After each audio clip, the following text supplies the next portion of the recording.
Hello friends, स्वागत है आप सबका मेरे चैनल पे। जैसा कि आप लोगों को स्क्रीन पे दिख रहा है, बिगेस्ट इन्फॉर्मेशन और secret for applying credit card of HDFC bank. जो मैंने लिखा है ना वो एब्सोल्युटली करेक्ट है।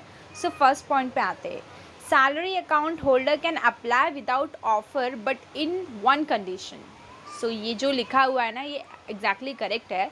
जिन भी कस्टमर का सैलरी अकाउंट है ना HDFC बैंक में, अगर उनको प्री अप्रूव्ड ऑफ़र नहीं है तो भी वो बिना किसी डॉक्यूमेंटेशन के अप्लाई कर सकते हैं, वो भी ऑनलाइन। जैसे कि आप जिनको प्री अप्रूव्ड ऑफ़र होता है वो ऑनलाइन अप्लाई करते हैं वेबसाइट पे जा कर के या फिर नेट बैंकिंग पे जा कर के। जैसे मैंने एक वीडियो में बनाया है कि how to apply HDFC bank credit card, वहाँ पे जा कर के आप देख सकते हो कि आप नेट बैंकिंग में जा कर के कैसे अप्लाई कर सकते हो।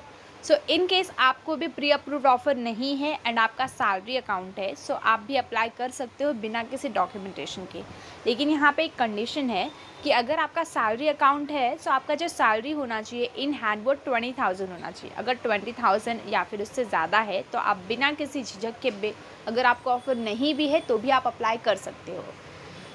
हाँ, तो जिनका सैलरी अकाउंट नहीं है उनके बारे में भी थोड़ा बात कर लेते हैं। इनकेस जिनका सेविंग अकाउंट है, करंट अकाउंट है या फिर और कुछ है, FD वगैरह है, वो अप्लाई नहीं कर सकते। उनको अगर वो अप्लाई कर भी देते हैं ना तो उनका जो फॉर्म है वो पेंडिंग में चला जाएगा। वो पेंडिंग के बारे में मैंने नीचे लिखा हुआ है। पेंडिंग में किसका फॉर्म जाता है? In process application can processed further but if you received mail why it is due. जो सेकंड पॉइंट लिखा हुआ है मैंने वो इसलिए लिखा हुआ है कि अगर आपने अप्लाई किया हुआ है एंड आपको कोई ईमेल वगैरह आया है कि आपका जो कार्ड है वो इन प्रोसेस में है और आपको ऐसा मेल आया है कि ये रीज़न्स की वजह से ये इन प्रोसेस में है या फिर ये रीज़न की वजह से डिक्लाइन हुआ है।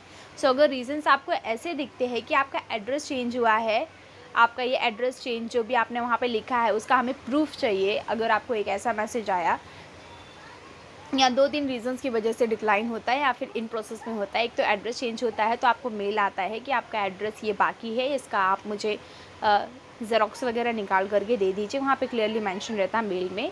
सेकंड जो होता है वो इनकम प्रूफ मांगते हैं। किसी का इनकम प्रूफ मांगते हैं। अगर सैलरी अकाउंट है तो फिर उनको 3 मंथ्स की सैलरी स्लिप देनी होती है। अगर उनका बिज़नेस है तो फिर उनको ITR देना होता है।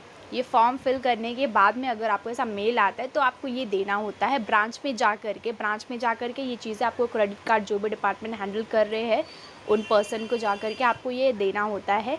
एंड अगर ज़रूरत लगी तो लेटर भी लिखना होता है कि ये क्रेडिट कार्ड के अगेंस्ट ऐसा मुझे मेल आया है एंड ये डॉक्यूमेंट में अटैच करके दे रही हूँ। ये प्रोसेस है आपका। अगर प्रोसेस इन प्रोसेस में बता रहा है या फिर डिक्लाइन, मतलब अगर आपको प्रॉपर डिक्लाइन लिख के आता है ना तो वहाँ पे क्या होता है कि अगर आपको ये ऐसा क्यों होता है कि अगर आपका एक तो सेविंग अकाउंट था, सैलरी अकाउंट नहीं था, और सेविंग अकाउंट था भी तो जो आपने वहाँ पे इन्फॉर्मेशन लिखी थी ना इनकम वगैरह की वो रॉन्ग थी, वो मैच नहीं हो रही थी। और बैंक के पास मैच करने के लिए कुछ उनके पास प्रूफ नहीं था, ना ही सैलरी स्लिप है बिकॉज आपका तो सेविंग अकाउंट है, ना ही उनके पास सैलरी स्लिप है। और अगर आपका घर भी चेंज हो गया उसकी वजह से डिक्लाइन हुआ है या फिर उसकी वजह से कुछ रुका हुआ है तो भी उनके पास कुछ प्रूफ तो है नहीं कि आपका एड्रेस यहीं पे है, तो जाकर के प्रॉपर डिक्लाइन होता है। सेकेंड पॉइंट भी क्लियर हो गया है। अब थर्ड पॉइंट पे आते हैं। If not received mail then have to wait at least a month to processed. Third criteria ये होता है कि कुछ कस्टमर अप्लाई तो बहुत पहले किए रहते हैं लेकिन उनको ना ही कोई मेल आता है ना ही कोई मैसेज आता, कुछ भी नहीं आता है। और कहीं ना कहीं से जा कर के या फिर कॉलिंग पे जा कर के वो पूछते हैं कि मेरा स्टेटस बता दीजिए, या फिर अगर वो उनको खुद ही लिंक मिल रहा है वहाँ से जा कर के चेक करें या फिर नेट बैंकिंग से भी जा कर के चेक कर रहे हैं तो भी उनको इन प्रोसेस या फिर कुछ स्टेटस ही नहीं दिखा रहा है। तो ऐसे में कस्टमर क्या कर सकते हैं? ऐसे में कस्टमर एग्जैक्टली क्या कर सकती है वो कोई नहीं बता सकता। बस एक ही ऑप्शन है आपके पास, आपको वेट करना है। या तो आपको जिस एजेंट ने आपका अप्लाई किया था उससे पूछना है, बट वो भी आपको एग्जैक्टली कुछ नहीं बता पाएगा बिकॉज हम खुद उसी फील्ड में वर्क कर रहे हैं। हमसे भी जब कस्टमर पूछते हैं मैडम मेरा स्टेटस बता दीजिए कि क्या है, इतना टाइम हो गया अप्लाई किए हुए, अभी तक कुछ पता नहीं चला, कुछ कॉल नहीं आया, कुछ नहीं, तो एग्जैक्टली हमारे पास भी कुछ आंसर नहीं होता बिकॉज हम फॉर्म लेकर के सीनियर्स को दे देते हैं और सीनियर्स से पूछो तो फिर उनके पास भी कुछ आंसर नहीं रहता। वो क्या बोलते हैं हमने भी प्रोसेस में डाल दिया है। अब वो पता नहीं कहाँ डाल दिया है, क्या किया है, उसका कुछ पता नहीं चलता है। लेकिन कुछ कुछ फॉर्म्स जो होते हैं ना वो हो जाता है। जैसे कि अभी एक पुलिस वाले का मैंने अप्लाई किया था, वहाँ पे भी उसने मुझे इतना परेशान कर दिया ना कि मुझे कार्ड कब तक आएगा, कब तक आएगा, कब तक आएगा। मैं पागल हो गई सोच के कि कब तक आएगा। तो फाइनली उस इंसान का कार्ड आ गया। मुझे तो लगा था जिन भी पुलिस वालों ने अप्लाई किया उनका कुछ आने वाला है नहीं है, फालतू में क्यों मैंने फॉर्म ले लिया। मेरे एक होता ना, एक हेडेक हो गया है।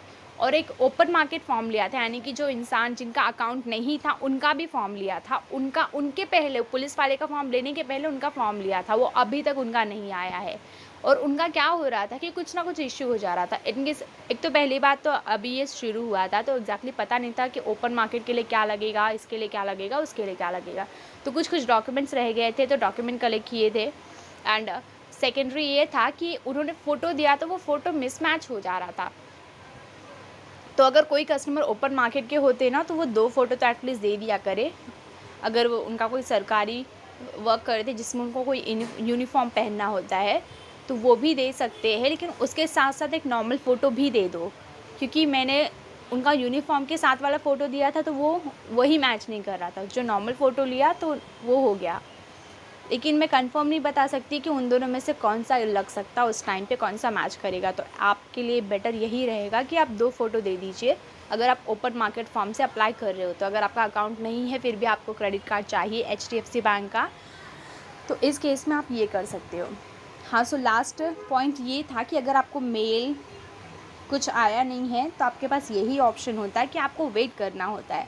तो वेट करना होता है, या फिर आप जितना आप कर सकते हो, इट मीन्स जितना आप प्रोसेस कर सकते हो, जितना आप इन्फॉर्मेशन ले सकते हो, तो आप डायरेक्ट नंबर पे कॉल करके पूछ लीजिए। रेफरेंस ID नंबर है तो, लिंक है तो भी पूछ लीजिए, नहीं भी है तो नेट बैंकिंग में जाइए जहाँ से आपने अप्लाई किया था वहीं सेम ऑप्शन पे जा कर के आप जाओगे तो आप में ट्रैक का भी ऑप्शन आएगा, ट्रैक कर लीजिए। वहाँ से भी कुछ आंसर नहीं मिलता है तो फिर आपके पास यही ऑप्शन होता है कि आप एटलीस्ट 1 महीने तक वेट कीजिए, क्योंकि 1 महीने तक जिन कस्टमर का कार्ड आना होता है ना वो आ जाता है 1 महीने में, 1.5 महीने में आ जाता है। क्योंकि खुद ही मेरे ब्रांच में एक इट मीन्स मेरे कलीग ने अप्लाई किया था, जब इट मीन्स कार्ड स्टार्ट हुआ तभी ही उन्होंने अप्लाई कर दिया और उसके बाद में लोगों को कार्ड मिल गया, यूज़ भी करना स्टार्ट कर दिया। 1 महीना हो के गया, 1.5 इट मीन्स 1 महीने के बाद भी 15 दिन के मिडल में उनको कार्ड मिला। सो आप होप मत छोड़िए कि अगर आपको कार्ड नहीं मिल रहा, कोई मैसेज ईमेल वगैरह नहीं आया है तो भी आपको आ जाएगा, कभी ना कभी मिल जाएगा। बिकॉज़ ये अगर कोई चीज़ लेते हैं तो उनको भी प्रोसेस करना ही पड़ता है, और अभी तो और भी स्ट्रिक्ट हो गया। बीच में तो फॉर्म ले लेते थे, फिर हम खुद ही पूछते रहते थे कि क्या हुआ क्या हुआ, कुछ स्टेटस नहीं बताते थे। लेकिन अभी कुछ भी अगर ऐसा कुछ डिक्लाइन हुआ है या फिर इनकम डॉक्यूमेंट लैक है तो हमें खुद ये प्रेशर डाला जाता है ऊपर से कि इनका ये डॉक्यूमेंट की रिक्वायरमेंट है, आप कस्टमर को फ़ोन करके जल्द से जल्द ये डॉक्यूमेंट सबमिट कर दो, जिनसे इनका जो प्रोसेस आधे में रुका हुआ है वो आगे हम प्रॉपर प्रोसेस कर दें बिना रिजेक्ट हुए। सो अभी हमको ऐसा कुछ करने का अलाउड ही नहीं है कि हम कुछ भी, मतलब जिनको ऑफ़र नहीं है, जिनका सैलरी अकाउंट नहीं है, हम उनका भी अप्लाई करा दें। बिकॉज़ उनका अप्लाई करेंगे तो ऑब्वियसली ये रिजेक्ट ही होने वाला है, डिक्लाइन ही होने वाला है, वापस उनका फॉर्म वगैरह सब लेना पड़ेगा।